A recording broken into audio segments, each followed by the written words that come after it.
I'm someone who has been journaling since 2024, I think. That was when I first started. Now, I don't journal every single day, but I do it a bit frequently. So, journaling in and of itself is fine, I guess. But for me, what I've identified as the best use case for journaling is the fact that you can go back and read what you wrote in previous years and just get some insights from that. It's very interesting to see the kind of hurdles you had to overcome previously, what you used to do previously, where you've gotten to now, how you've grown over the years, right? Having a journal is good for that. Now, aside from journaling, I also do have a knowledge base. I don't know if I should call it a knowledge base, but basically, I just write down everything I learned that I feel is important for me to remember. Maybe I might use that information later on down the line. I write it down somewhere and then I just keep a catalog of all those notes, right? So, yeah, knowledge base and journaling. Now, due to the experience I've had and with the new technologies we have like LLMs, embedders, re-rankers, and everything in that whole domain, I decided to undertake a research project, and that's what we are looking at here. Now, I'm currently using Google Anti-Gravity right here to help me with the process. And then I'm just reviewing the code as I go because I don't want to spend too much time coding this whole project. I want to spend more time on the actual research aspects, right? Because this is supposed to be a research project. I'm going through literature review, looking at some of the research where that already exists, trying to identify certain gaps, and then developing a solution for that, testing it out with a group of people, getting their feedback, and then having that entire thing published in the long run. Now, there are a few gaps I have identified, right? And that's I would say the main one for me right now, or the main two for me right now, are privacy, making it privacy first. Because under normal circumstances, you can't use the top-notch models on your own device. You have to use an API. And when we are dealing with things like a personal journal, especially, that's very private data. That's very private information about yourself. You don't want that just being sent to some random API, right? You don't know what they're going to do with that information. So the best case scenario is to use local models, but the problem with local models is the better the model, the more resource intensive it's going to be. So you are unable to use certain models on your device depending on the kind of device you have, and that limits the capabilities of um a system like this. I just realized I haven't actually spoken about the system. So the system is supposed to be um basically an insights generator for your notes, be it a personal journal, be it a knowledge base, whatever it is, so far as you have notes, you can use the system and then gain insights from that. It's supposed to automatically connect like entities, find a relationship between ideas, between concepts, and then link everything together. So sort of like a digital brain, right? You have your own brain, and then this is supposed to be like a digital brain. So basically, a second brain, right? I personally use Obsidian for journaling, and Obsidian is kind of hailed as a second brain, but it's not really a brain in the sense that it cannot reason on its own, right? You have to link all the notes yourself. It's a very manual process. Now, that process is also kind of beneficial because you have to think through the process and have to find out how certain aspects of your notes align with other aspects of your notes. But it's not every single time that's a very worthwhile process because it's very time consuming as well. So this is supposed to basically just handle that aspect for you, right? Link the notes together, gain the insights, all of that. And it's supposed to present you with that information so you can just maybe write out your notes for a whole year, and then you come back and you review and you see, oh, okay, so these are the insights. This note links to this note, this concept links to this concept. Oh, okay, I didn't know that I could actually use this specific idea in this way, right? That's the approach I'm trying to go for. That's the end goal I'm trying to go for. So I spoke about the first gap, which was the privacy aspect, and the fact that you can't really use good local models on your device if you don't have a very powerful device. The second aspect is with so I haven't spoken about the architecture, but I think from here you can actually see the information for yourself, right? Phase one, architecture and tech stack. Um, yeah, so we're using vector database, LLM with Olama, right? Microsoft AHA. So this is a specific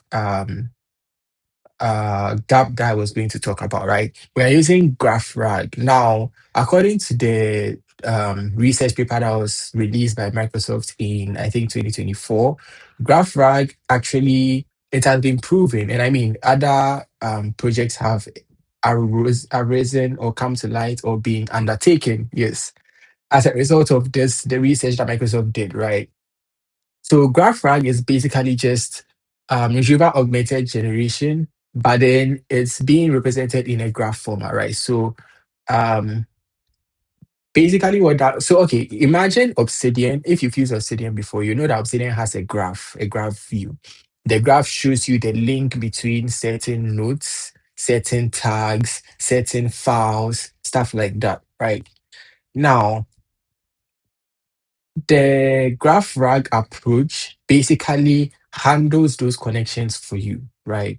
So you create your entities, you create your relationships and all of that. You use an LLM. So you can actually do that manually, or you can use an LLM to extract the entities, extract the relationships and all that for you, and then help to populate the GraphRag database. So it's actually a database you're going to be using. Now, the database that we're currently using is Neo4j. Um, Apparently, Light Graph is an improvement on Microsoft GraphRag in the sense that it's supposed to be faster. So the issue with so this is the actual gap. The issue with Microsoft GraphRag is that whenever a new note is added, it has to re-index the entire system. So it reindexes every single thing and then regenerates summaries for every single community. So a community is basically a collection of ideas that are linked together. Now, when so let's say you have 50 nodes in your system already and you're adding a new node to the system, right? With the entities, with the relationships and all of that. It's going to necessitates the re-indexing of the entire system because the new note is going to affect some of the ideas that already exist in the system. So it needs to re-index the entire system and factor in the new notes, the new ideas in the notes that you are adding, and put that into the system. And that's a very time consuming and resource intensive process. And there's a faster implementation that exists, which is Light Graph. There are other implementations that exist actually, but so far the one I've found that is supposed to be the fastest is Light Rag. Like I said, right, I've not really explored Light Rag in depth yet. I just wanted to test everything out with Microsoft, well, with Neo4j, and figure out what exactly the limitations are, the portions where I would actually have issues. And the main portion that I have issues with right now is with the indexing. The indexing takes so long. It is so painful waiting for the indexing to complete. So I am currently um, trying to identify how I can improve that process. Maybe I might just have to go with the Lightrack implementation because that's faster. But it's also going to mean that I'm going to lose some of the reasoning capabilities, right? So yeah, that's where I have currently gotten to. Like I said, there are other gaps that I have identified so far, but these are the two I'm trying to tackle. And even with the privacy aspects, I'm not entirely sure how exactly I'll tackle that because most of the good models you can actually use are very resource intensive. I'm thinking of using a good enough small model. Well, actually, the approach that I was using initially, the approach I started with was I was using a mixture of agents, right? So I was using Llama 3.1 for extracting the entities, relationships, and all that from the notes. I was using Phi. So I actually tried BAT large CNN, and I tried Phi 3.5 for summarization of the notes of the various concepts and entities and all that. And well, there was a lot of hallucination in that process, so I just took out that aspect completely. I've taken out BAT, I've taken out Phi, and now I decided to use only Llama 3.1 for the extraction and summarization. And that actually worked quite well, right? Then we have embedding with Quen 3 embedding, and then we have re-ranking with Quen as well, Quen 3. um, Neo4j for the database, that's what holds all the information, create the has the links and everything. Links the concepts, links the nodes, links the persona, links the entities, links the tasks. So I also identify tasks in there. So this is specifically for a personal journal. The implementation for a knowledge base might be a little different because you wouldn't really have persona and tasks in a knowledge base, right? Okay. Um, I use Gemini. So yes, I initially started out with Gemini for the Gemini 3 Flash for the brain, for the chat.